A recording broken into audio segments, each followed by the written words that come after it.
تخيل كده تصحى من النوم وتبص في المراية وتسأل نفسك هو أنا إيه؟ طيب أنا مين؟ ويا ترى بعمل كده ليه؟ تلاقي نفسك بقى حاسس إنك عايش بس مش عايش، شغال وبتاكل وبتتحرك وبتضحك عادي جدا، بس من جواك بقى في صوت صغير كده بيقولك في حاجة ناقصة، أنا مش في مكاني. السؤال بقى يا صاحبي، تفتكر كل ده ليه؟ الإجابة ببساطة يا صاحبي لأنك لسه ما اكتشفتش الحاجة اللي أنت اتخلقت علشانها، لسه يا صاحبي ما قريتش الرسالة اللي جواك واللي ممكن على فكرة تغير بيها حياتك كلها وكمان حياة ناس كتير قوي حواليك.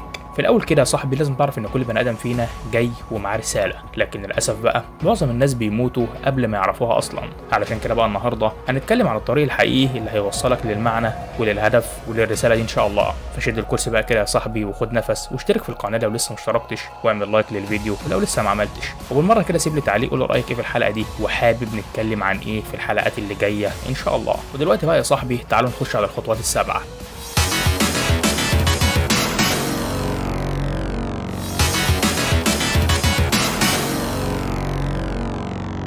الخطوة الأولى معانا النهاردة هي افتكر اللحظات اللي كنت فخور فيها بنفسك. في لحظات كده يا صاحبي في حياتك أكيد مريت بيها، بتحصل وبتعدي بس بتسيب جواك أثر مش طبيعي، لحظات كده حسيت فيها إن أنت عايش بجد، إنسان له قيمة وله وزن. ممكن تكون اللحظة دي ساعدت فيها حد، أو وقفت واتكلمت كلمة مفيدة مع أي حد ولو صدفة، أو حتى خلصت مشروع بإيدك، أو حتى وقت بسيط كنت فيه مركز وبتنجز حاجة مفيدة ليك ولغيرك. اللحظات دي يا صاحبي مش مجرد ذكريات حلوة، دي مرايات بتعكس لك صورتك الحقيقية. علشان كده بقى جرب تقعد مع نفسك كده في هدوء وابدأ وفكر، امتى كنت حاسس اني قوي او اني مؤثر او اني في مكاني الصح. اللحظات دي يا صاحبي هي البذور الاولى لرسالتك، بس المشكلة بقى اننا بنعدي عليها بسرعة وما بنفكرش فيها من الاساس. الابحاث يا صاحبي في علم النفس بتقول ان الانسان بيميل بطبيعته للحاجات اللي بتزوده بهرمون الدوبامين او الاحساس بالانجاز والنجاح والتأثير الايجابي، ودي يا صاحبي كلها مؤشرات نفسية بتدلك على طريقك لو ركزت فيها بجد. يعني الموضوع مش لازم يكون انجاز عظيم قدام الناس، لا خالص، لانه كفايه قوي يكون موقف بسيط بس قلبك دق فيه بسرعه وكمان حسيت ان انت في المنطقه بتاعتك كانك لابس لبسك الطبيعي بجد. الحاجات دي بقى يا صاحبي بتديلك طاقه مش طبيعيه، ولو كررتها هتلاقي نفسك بتكبر وبتنضج وبتعرف اكتر انت جاي ليه على الدنيا دي اصلا. وهنا بقى يا بطل لازم تعرف ان كل بني ادم ليه مكان في الدنيا، بس للاسف بقى في ناس كتير بتعيش وبتموت وهي ما بصتش جواها اصلا. وهنا بقى يا بطل لازم تعرف ان كل بني ادم له مكان في الدنيا، بس للاسف بقى في ناس كتير بتعيش وبتموت وهي ما بتبصش جواها اصلا. ربنا يا صاحبي خلقك بحكمه وجعلك حامل لرسالته، بس هو مستنيك تبدا تسال وتفتش وتلاحظ. فلو فعلا بقى نفسك توصل للحاجه اللي اتخلقت علشانها بجد لازم تفتكر اللحظات اللي حسيت فيها انك انت، من غير تمثيل ومن غير ضغط ومن غير مجامله. الخطوه الثانيه بقى يا صاحبي هي تخيل انك غني وما عندكش اي ضغوط. ايوه يا صاحبي زي ما بقول لك كده، تخيل كده ان كل الضغوط اتشالت من عليك، مفيش شغل بيستنزفك ولا في التزام مالي شاغل بالك ولا حد بيحطك في مقارنه، مفيش غيرك انت ووقتك وحريتك. في اللحظه دي يا صاحبي بقى هتعمل ايه وهتقوم من النوم ليه اصلا؟ السؤال ده يا صاحبي يبان بسيط لكنه برضه عميق جدا، لانه بيحررك من كل المؤثرات الخارجيه وبيخليك تبص جواك وتشوف انا فعلا بحب ايه. لازم تعرف يا صاحبي ان كتير مننا بيشتغلوا في حاجات علشان لازم يشتغلوا او علشان يتعلموا كده او حتى علشان المجتمع قال كده، بس لو شلنا بقى كل ده هتكتشف الشغف الحقيقي جواك، الشغف اللي بيخليك تبقى انت. وعلى فكره يا صاحبي احنا عملنا كام حلقه عن ازاي تلاقي شغفك، ممكن بعد ما تخلص الفيديو ده تاخد لك لفه في القناه وتشوف الفيديوهات دي. الابحاث بقى صعبه في علم النفس بتقولك ان في حاجه اسمها قيمه الذات الداخليه، وده معناها ان الانسان لما بيكون بيعمل حاجه بيحبها بصدق من غير ما يستنى مقابل او تقييم ساعتها بس بيكون اقرب لحقيقته. الدراسات دي يا صاحبي بتقول ان الاشخاص اللي بيختاروا نشاطهم بناء على رضاهم الداخلي بيكون عندهم سعاده اعلى واستقرار نفسي اكتر. وهنا بقى يا صاحبي عاوزك تفتكر كده، لو معاك 10 سنين قدام وما عندكش اي التزامات تحب تستثمر وقتك ده في ايه؟ لو الاجابه يا صاحبي كانت واضحه فغالبا دي من علامات الطريق. وهنا بقى يا صاحبي لازم تعرف ان ربنا سبحانه وتعالى ما خلقكش صدفه، لان كل واحد جاي برسالته، بس الرساله دي بقى مش هتظهر طول ما انت عايش في دايره المفروض. الحريه يا صاحبي حتى لو كانت في الخيال فهي بتساعدك توصل للنيه الحقيقيه اللي جواك.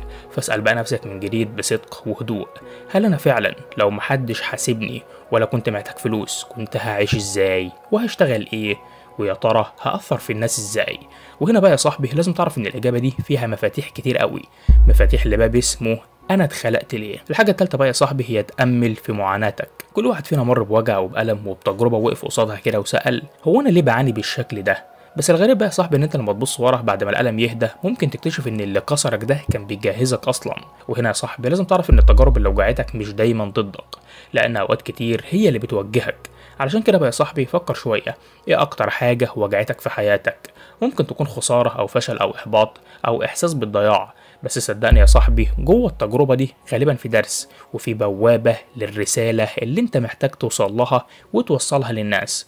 ربنا سبحانه وتعالى ساعات بيعدي البني آدم في طريق الصعب علشان يحس بغيره ويكون سبب في الشفاء. وهنا يا صاحبي الأبحاث في علم النفس بتقول إن الأشخاص اللي مروا بصدمات وبعدها قرروا يساعدوا غيرهم بيكون عندهم دافع داخلي قوي اسمه النمو بعد الصدمة. الدراسات دي يا صاحبي لقت إن الناس دي بتكون عندها رؤية أوضح لرسالتها وحس أعمق بالمعنى، وكأن الألم ده خلاهم يشوفوا الحياة بمنظور مختلف تماما.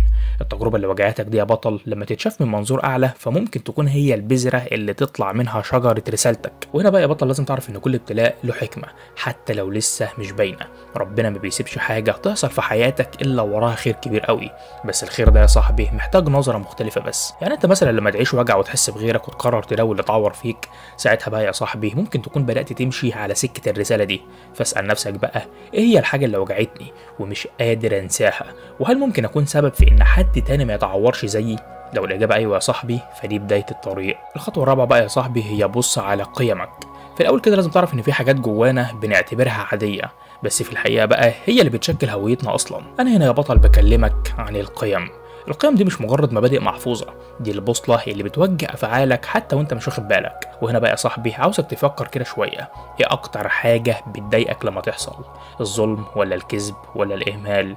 وايه أكتر حاجة بتحسسك بالفخر؟ إنك تساعد حد ولا إنك تكون صادق ولا إنك تخلص شغلك بإتقان؟ القيم دي يا صاحبي مش مجرد كلمات، دي إشارات بتقولك أنت مين وإيه نوع الرسالة اللي هتقدمها في حياتك. يعني اللي بيحب العدل مثلا هتلاقيه دايما بيدور على الإصلاح، واللي بيحب الرحمة فهتلاقيه دايما بيحب يلم الناس حواليه. الأبحاث في علم النفس يا صاحبي بتأكد على إن القيم الأساسية للفرد هي المحرك الأول لاختياراته كلها، سواء بقى كان واعي ده أو لا. يعني أنت لما تختار مهنة أو هدف أو حتى صحبة فأنت بتختارهم بناء على مدى توافقهم مع القيم اللي جواك. يعني لو اخترت حاجة ضد قيمك فهتحس بغربة وتعب وضغط نفسي كبير، والكلام ده على فكرة حتى لو في الظاهر إن كل حاجة تمام. وهنا بقى يا بطل لازم تعرف إن القيم مش اختيارية، دي جوانب من الفطرة. ربنا زرع جوه كل إنسان مبادئ واداله حرية إنه يتبعها أو يغيرها، لكن دايما الإنسان بيرجع للفطرة الحقيقية. يعني أنت لما تمشي مع قيمك بتحس إن أنت ماشي في طريق الحق حتى لو مش عارف نهايته فين. فاقعد بقى كده يا صاحبي مع نفسك واكتب أهم 3 حاجات مقدسهم في حياتك. صدقني يا بطل هتلاقي إن هما بيرسموا لك خريطة الطريق اللي المفروض تمشي فيه. الخطوة ال5 بقى يا صاحبي هي راقب بغيرتك وخليها تدلك. اوقات كتير بتشوف حد بيعمل حاجه وفجاه قلبك بيتحرك وتحس باحساس غريب ما بين الاعجاب والغيره. انا هنا مش بكلمك يا صاحبي عن الغيره السلبيه لا خالص، لان ده نوع من انواع الغيره اللي بتقويك وبتقولك انا كمان جوايا حاجه زي دي. يعني انت مثلا لما تلاقي نفسك بتتابع نوع معين من الناس او بتحب تشوف شغلهم او بتحس ان انت جواك نار لما تشوف حد ناجح في مجال معين، فده غالبا مش حقد، لان ده يا صاحبي هو الشغف بعينه بس لسه نايم جواك ومستنيك تصحيه. وهنا يا صاحبي لازم تعرف ان الغيره دي مش دايما حاجه وحشه، لانها اوقات بتبقى البوصله اللي بتقولك ركز هنا لان في حاجه بتشدك وممكن تبقى انت بطل القصه دي كمان. وهنا بقى يا صاحبي في علم النفس بيقولك ان في مصطلح اسمه الغيره المحفزه، وده نوع من انواع الغيره اللي بيدفعك للحركه مش للتدمير، وبيخليك تسال نفسك هو ليه انا مش في المكان ده وايه اللي ناقصني. انا بقولك كده يا صاحبي مش علشان تقلد لا خالص، لكن علشان تكتشف اللي فيك. الغيرة دي بتفتح الباب لمقارنة بناءة بتعرف بيها نقاط قوتك وحاجات ممكن تطورها مع الوقت. واهم حاجة بقى ان انت ما تقفش عند الاعجاب ده، لانك لازم تاخد خطوة وتبدأ تمشي على طريقك بطريقتك. وهنا بقى يا بطل لازم تعرف ان الاحساس مش بيجي صدفة. يعني انت لما قلبك يتحرك فلازم تعرف ان ده نداء داخلي. لازم تعرف يا بطل كمان ان ربنا سبحانه وتعالى بيخلق جوانا اشارات، وعلى فكرة احساس الغيرة ده واحد منهم، واحنا بقى لو عرفنا نستخدمه صح فهيودينا للحقيقة اللي احنا بندور عليها. فكل مرة بقى يا صاحبي تحس ان انت غيران من نجاح حد اسأل نفسك هل ده صوت الرسالة اللي بتناديني؟ لو حسيت بجواب يا صاحبي من جواك فخده بجدية وابدأ فورا، لان اللي بيغير غيرة نظيفة ده ممكن يكون غالبا عنده نفس البذرة بس لسه ما زرعهاش. الخطوة السادسة بقى يا صاحبي هي خليك صادق مع نفسك بجد. في الاول كده لازم تعرف ان الصدق مع النفس مش سهل، لانك ساعات بتبقى لابس وشوش كتير، وش الشغل ووش الاهل ووش المجتمع، بس جواك بقى في صوت صغير كده بيقولك انا مش مبسوط، انا مش في مكاني، انا مش ده. اللحظه اللي بتعترف فيها لنفسك يا صاحبي بالحقيقه هي اول خطوه حقيقيه تجاه الرساله اللي اتخلقت علشانها. علشان كده بقى يا صاحبي اسال نفسك بصدق، انا ليه بعمل اللي بعمله ده؟ علشان بحبه، ولا علشان لازم، ولا علشان خايف اجرب غيره؟ كتير مننا يا بطل بيعيشوا حياه مش بتاعتهم علشان بس يرضوا ناس تانية.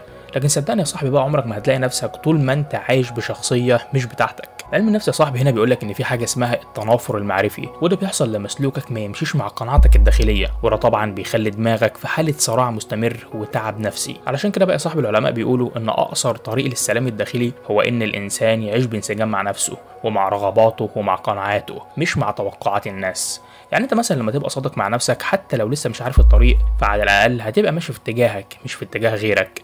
وهنا بقى يا بطل لازم تاخد بالك ان الصدق مع النفس هو اول باب للهدايه، لان انت طول ما بتخدع نفسك فعمرك ما هتشوف الطريق بوضوح. وكمان لازم تعرف ان ربنا سبحانه وتعالى ما بيهديش اللي بيقعد يكابر ويعاند، لكنه بيهدي اللي بيلجأ له ويقول له انا مش عارف بس نفسي اعرف، نفسي اوصل. فخد لحظه بقى كده يا صاحبي واقفل كل الضوضاء اللي حواليك واسال نفسك سؤال واحد، هو انا فعلا عايش زي ما انا عاوز ولا زي ما الناس عايزين؟ الاجابه دي يا بطل حتى لو وجعتك فهتكون اول خطوه حقيقيه على طريق الرساله.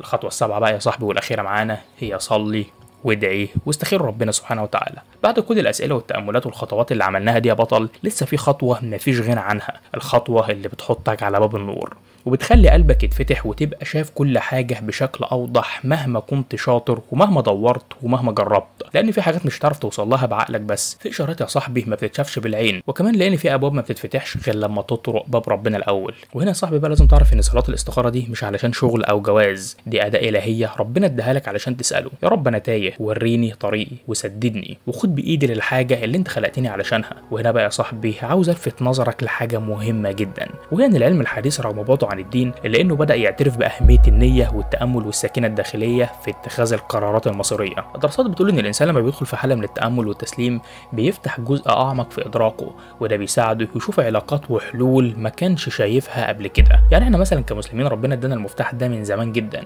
يعني عندك مثلا الدعاء، ان انت لما تدعي من قلبك وتطلب بالحاح قلبك بينضف من التشتت، وربنا سبحانه وتعالى بيهيئ لك الطريق اللي يصلح ليك حتى لو انت مش شايفه. وهنا بقى يا صاحبي لازم تعرف ان مفيش خريطه اوضح من الهدايه، ومفيش هدايه من غير ما تطلبها. ربنا سبحانه وتعالى وعدنا ان كل ما تساله هيهديك. خلي الدعاء والصلاه والاستخاره بقى يا صاحبي عاده. يعني كل ما تلاقي نفسك تايه ارجع واسجد وقول يا رب انا مش عاوز امشي في سكه مش بتاعتي، دلنا على سكتي وخد بايدي ليها. لما تسيب قلبك يا صاحبي في ايد ربنا فهو مش هيسيبك، وساعتها هتكتشف ان انت كنت طول الوقت ماشي ناحيته. اما بقى دلوقتي يا صاحبي فاشترك في القناه لو لسه مشتركتش، واعمل لايك للفيديو ولو لسه ما عملتش، وما تنساش التعليق اللي اتفقنا عليه في اول الحلقه. اشوفكم بخير.